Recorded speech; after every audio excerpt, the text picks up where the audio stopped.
Okay, well, we are going to talk now about cognitive theories. A thinking thing. We That's are what René Descartes a thinking thing, But how did like he René get Descartes said.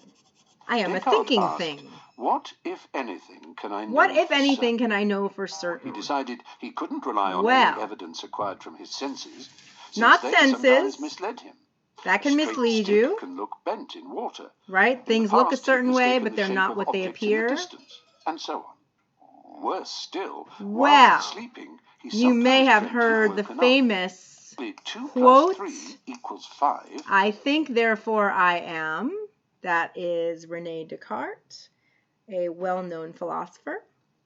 And that is a good segue into the topic of slide number 17, cognitive theories of exercise dependence. Because cognitive theories, remember, are psychological theories that focus on our thought patterns, our beliefs, our interpretations, and so forth, what we think, how we think.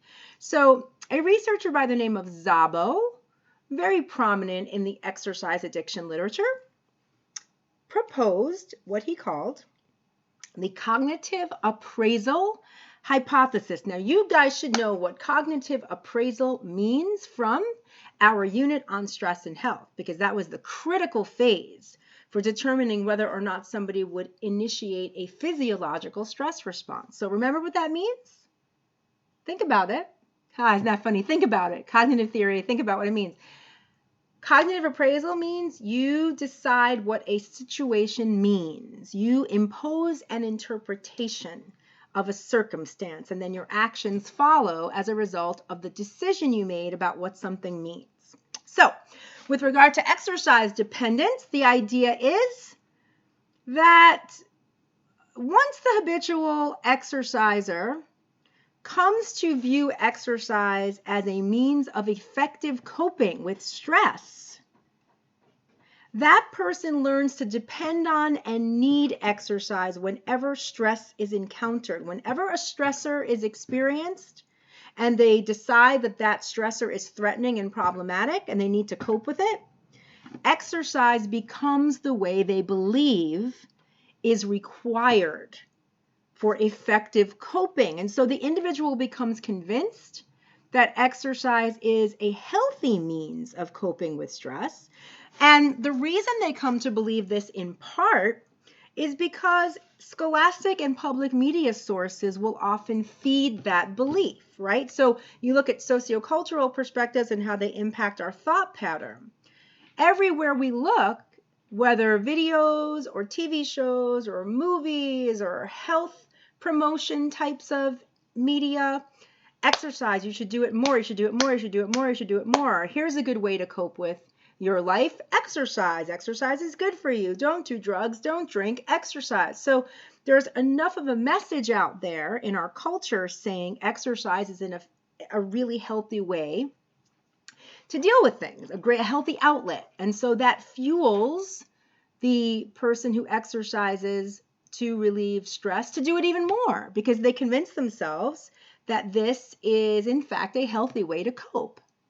And so therefore the person uses what Szabo refers to as rationalization processes, right? When we rationalize, we tell ourselves that something makes sense. Even if it really doesn't, we tell ourselves it makes sense, and we find a way to make it make sense so we can keep doing it. So the person uses these messages from culture, media, to convince him or herself that using exercise exclusively to cope with stress is an appropriate, effective, and useful way of doing so. I'm sorry, my dog is barking in the background. I can't really control it. Silas, stop! He must hear a dog. You know, dogs have amazing hearing capacity and frequencies we can't hear. He must hear something that I don't hear, and he's beginning to bark. Anyway, so the individual uses those rationalization processes fueled by messages from the culture and media, and that, for them, makes their exaggerated, excessive exercise acceptable. And then slowly but progressively, that use exclusively of exercise in increasing frequency to cope with stress, right, takes its toll on the person's life because they're not engaging in other obligations that they need to fulfill. They're not engaging in their normal daily activities, but they rationalize that as necessary because they have to use exercise as an effective and healthy means to cope with their stress.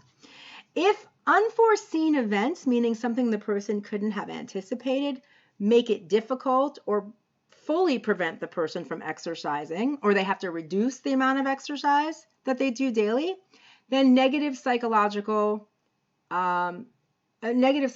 consequences emerge, including negative emotional states.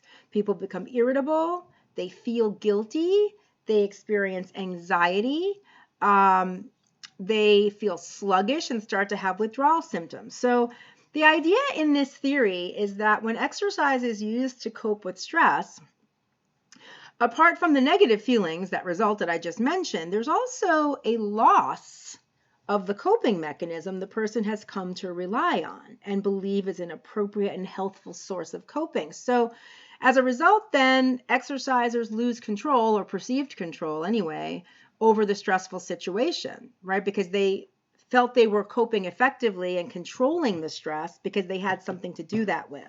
And now if they can't exercise as much, they feel a perceived loss of control. The loss of that control because they've lost the coping mechanism, so the loss of the coping mechanism, which then creates the loss of control over their stress, generates an increased perception of vulnerability to stress, which then further amplifies, according to Szabo, the negative psychological consequences associated with lack of exercise, right? So in other words, you started to exercise and you see that it's helping you cope with stress. Then you begin to depend on it to cope with stress. And instead of recognizing you might be focusing too much on exercise as your sole stress control, you rationalize, and you're helped along in that rationalization by cultural messages that indicate exercise is good for you and you should use it instead of other unhealthy things to cope with stress and feel good. So you do that, then you start to use exercise more frequently and deny the frequency and intensity and exclusive use of it to cope with stress. You stop doing other things you need to be doing. As a result, at some point, you probably have to slow down or stop doing it as frequently because your other responsibilities are mounting. You can't do it as frequently. So then, since you've convinced yourself it's necessary and your only means of coping with stress, you feel, what am I going to do now? Because I've lost my coping mechanism, and now I'm going to have no way to control my stress. And that leads to feelings of vulnerability. Now this is really threatening because I have no way to cope with it, right? And then you also, in addition to those vulnerability feelings, are also experiencing exercise withdrawal because you became so exclusively and heavily embroiled in it. The mounting pressure then, Szabo argues, causes the individual to resume exercise, even at the expense of other obligations in daily life, because without it, they don't think they can cope with stress. And so on the one hand, yes, it provides an alleviation in the immediate, right? An immediate instant reduction of the negative psychological consequences, but they're not focusing on, they're ignorant to other social, work, and personal obligations that they are neglecting, which actually is going to create more stress, right?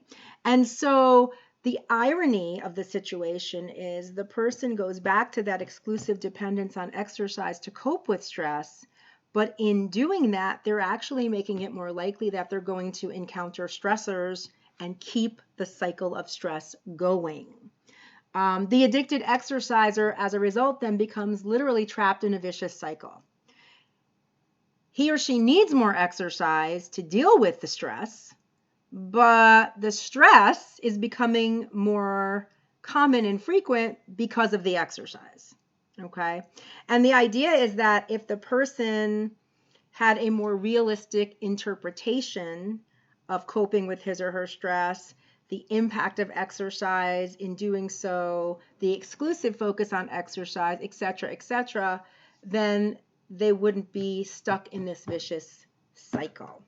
So I want you to think about that, because this really suggests that the individual's interpretations, the individual's rationalizations, the individual's beliefs are truly driving what becomes a vicious cycle of exercise dependence that they can't stop. Okay, I will meet you on the next slide. We're going to talk about behavioral theories of exercise dependence before we get close to the end of today's class, and I set you up for next class next week. See you there.